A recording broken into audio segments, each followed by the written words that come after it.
Hello everyone, and welcome back to a backyard garden. Hope everybody's staying healthy through this crisis.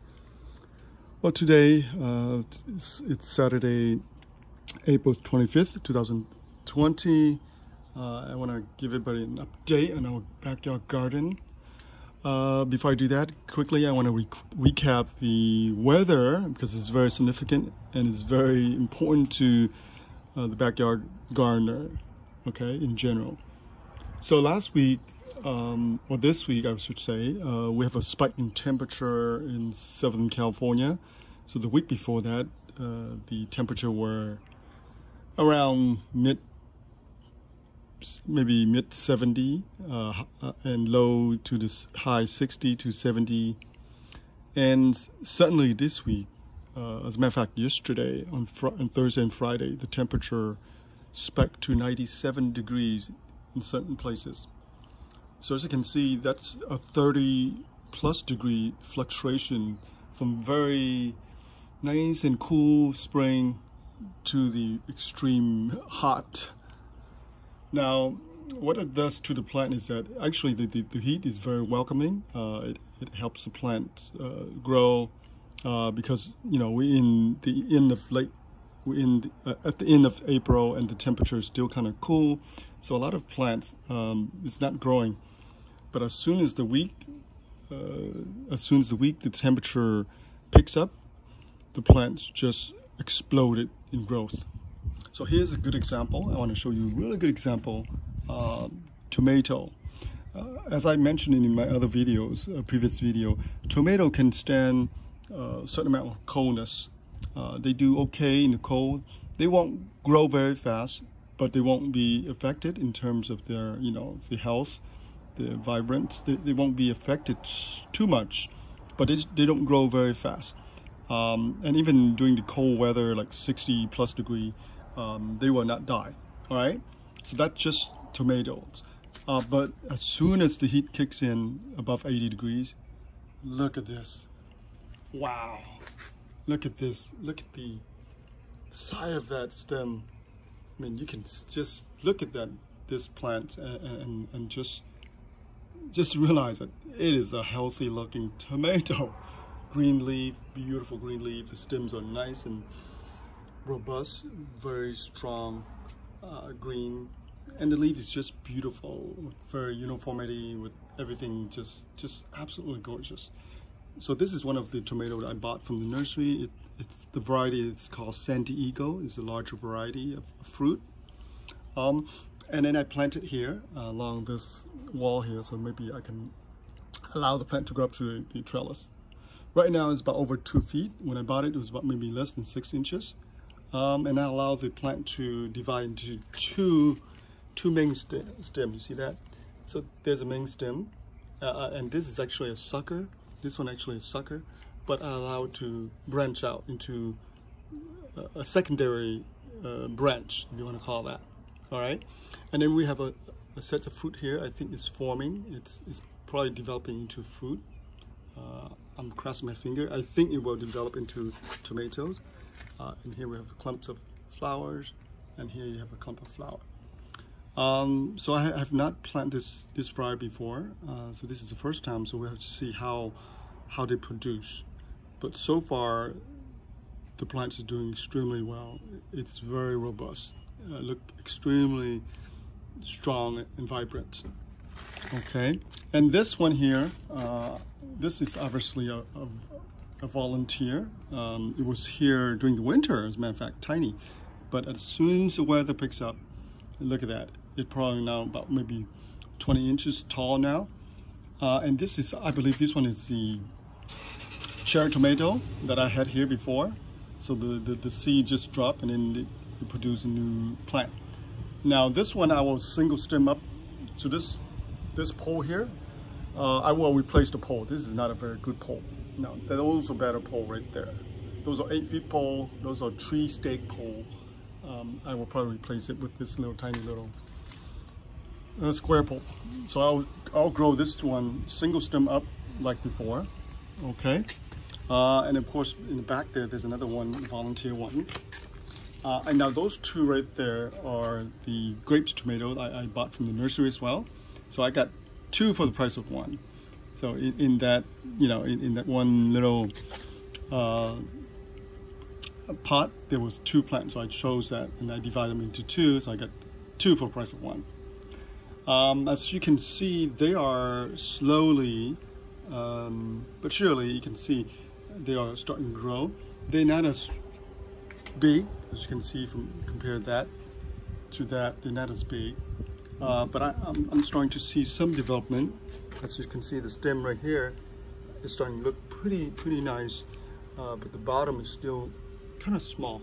Okay, from my estimations, I think it's a little bit on the small side, but once they start growing and they start picking up more nutrients, the top will develop nicely. And this two here, I will allow to climb up to this trellis, and I'll allow them to spread out. Right now, I remove most of the sucker, as you can see here. So once they start growing to 3 or 4 feet, then I will allow them to have multiple stem or branches out. Okay, so these are the grapes tomato. Okay, let's go back this way. And this is the cilantro. You can see here. Once the heat picks up, now it's 3 feet. Now it's about to go to seed. So it's beautiful little white flower here. And this one is remember this is a cayenne pepper. It has double in size now, but it's still relatively small. So it's about maybe 12 inches tall now. It's still relatively tiny for a chili plant. It should grow maybe, you know, up to 3 feet or more.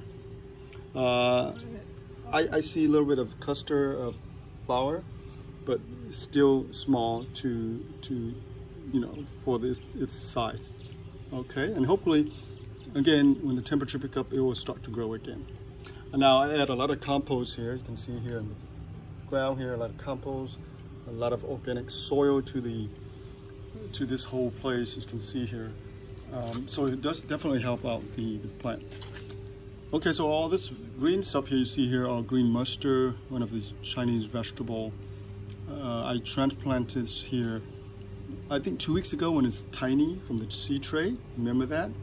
Like this one didn't do too well, but those, as you can see, they started growing very nicely. So during the transfer, the weather was really cool, in probably mid 60 degree, and now it's almost 90 plus degree. So I hope it doesn't get too hot. If it gets too hot, the vegetable will suffer, because by now all this plant should be maturing, should be growing, and by May, even by June, we should be able to harvest them. But I don't know how they will do in a really extreme heat. And I still have some more of the red lettuce. As you can see, they're starting to grow nicely now when the heat picks up. And when it gets too hot, they will go to flowers, and that's it. That's the end of the life cycle. All those are cilantro. They're growing, look at that, maybe 3.5 feet tall now. Okay, so then we want to show you some more here. And here are some of the lettuces that I seed more here. They germinate very well. And if it gets too hot, then there'll be a problem, because they can get burned because they're so tiny. And here are our beets. Look at our beets. These are just beautiful patch of beets here. Now in the store, if you notice, if you go to the store, they actually sell the tiny little leaves. Okay, they harvest the leaves and they use that in a gourmet mix salad. But I don't eat the leaves. I just allow it to grow. It's just beautiful. Look at that. Nice red stem with beautiful leaves. They're very tight, but I don't have enough space, so I'm just gonna leave it the way they are. Once they develop the roots, develop into little you know, roots, then I'll harvest it. All right, and last week we went and got some of the, this is, I think, Japanese eggplant. So I have 6 plants I planted out here. So 1 here, and along here 2, 3, 4, 5, and I have another one in the container. All right, look at our Thai basils, beautiful. And the smell, if you touch the flower, wow, it's very pungent. It's very the smell is extremely pungent, and it's really nice smell.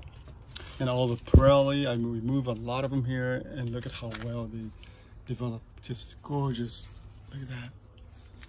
All right, so this too, I think, grow a little faster than the other one right there, the eggplant, because it has a little more sunlight.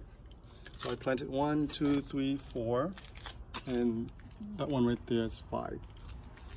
And look at that. This is just a beautiful plant. Here, look at that. And obviously that one right there is also another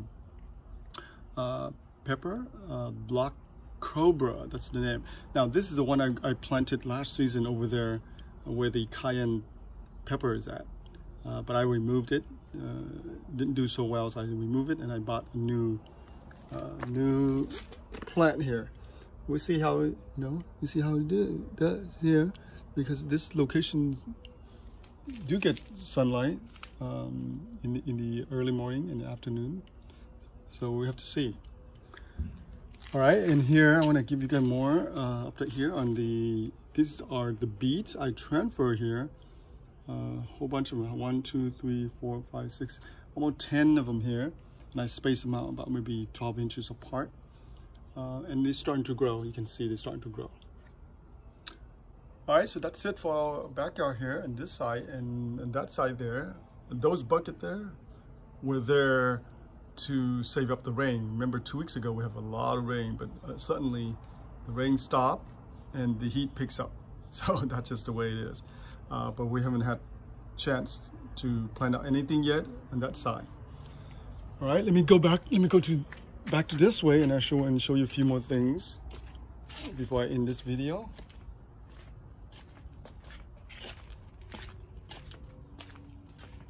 Okay, so here all my container strawberry are adjusting to the soil. I can tell you that they are growing pretty nicely. As you can see, the leaves are developing, the stems are growing. They were tiny, but now they are growing, partly because of the temperature. The temperature picks up, then most plant will just wake up and start to grow. Obviously, you have to add some nutrients, compost, so they can uptake the nutrients and they can just grow. Okay, what else? So the garlic was doing quite well, but this week you can see they show some signs of dryness. You can see here, right? So garlic, I don't think they like the hot, very extreme hot sun. But this spot, this spot gets some sun in the morning and afternoon. Hopefully it doesn't get too much sunlight. But also the heat. I think the heat is the main thing. If it's too hot, over 90 degrees, most plants will probably suffer, and garlic will have the same issues. All right, here's a beautiful spot here. Look at this. Is that beautiful? So this is the poppy, the California flowers, native to California. Again, this plant I planted here last season, and it came back and it produced just absolutely beautiful flowers, spring flower. So I will continue to harvest some of this seed pot here, and I will replant them. Some of them will just accidentally drop into this container, and they will regrow next year. But I plan to plant out some more here along the, just along the side of the tree to give this place a little bit more flowers. Okay, so what else? So this container here, I haven't had a chance to amend the soil, and eventually I will grow the ong choy, Asian water spinach in this container. I have to remove all the soil and redo the soil before I do that. All right, so so far, whatever reason, my bitter melon seed did not germinate, because I think it was cold when I planted a few weeks ago, 2 weeks ago, so it didn't come up. And we have a lot of rain, so probably the seed got damaged, maybe, I don't know. The seed probably no good now. So all this were bitter melon, Now this one here, it's a fuzzy melon, so it finally came up because the weather is nice and hot. So this one is starting to pop. You can see here, 1, 2, and this one, I don't know what happened to it yet, but eventually, hopefully it will pop. Now this variety here is similar to the opal, calabash bash, calabash gourd melon, but instead the fruit is fuzzy, has a little, all this fuzzy hair. And it looks very similar in size and colorations. But of course, again, it's called fuzzy melon because it has a little fur on the fruit. Whereas the calabash melon is more, smoother in the skin. Oh, I see something interesting here. Oh, look at that. Oh, look like this is a bitter melon plant here. Oh, this is probably the seed from last season. And somehow it germinated. All right, so one more thing I want to show you before we end this video. Here are all the strawberry. I add some compost to this mix.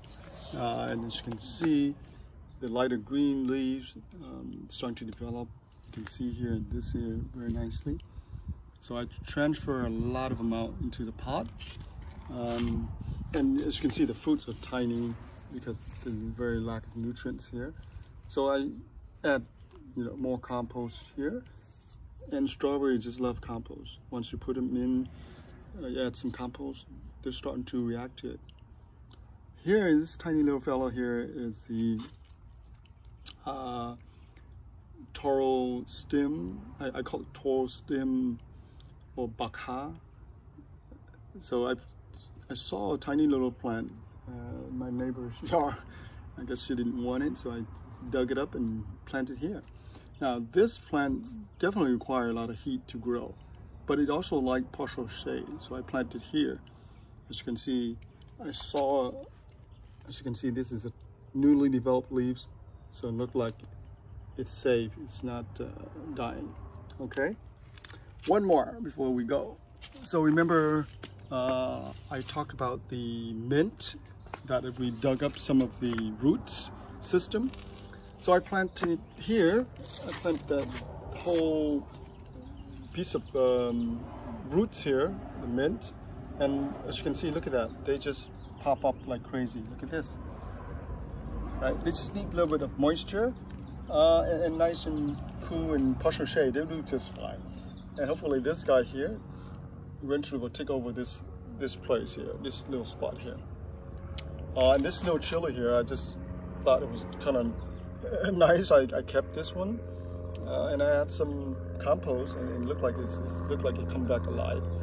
It was here over the winter. It's about to die, but again, when heat picks up and the weather is warm up, chili, tomatoes, they'll do very well in this climate. Okay, so that's it for our video for today, and thank you for watching, and hope everybody's staying safe and healthy.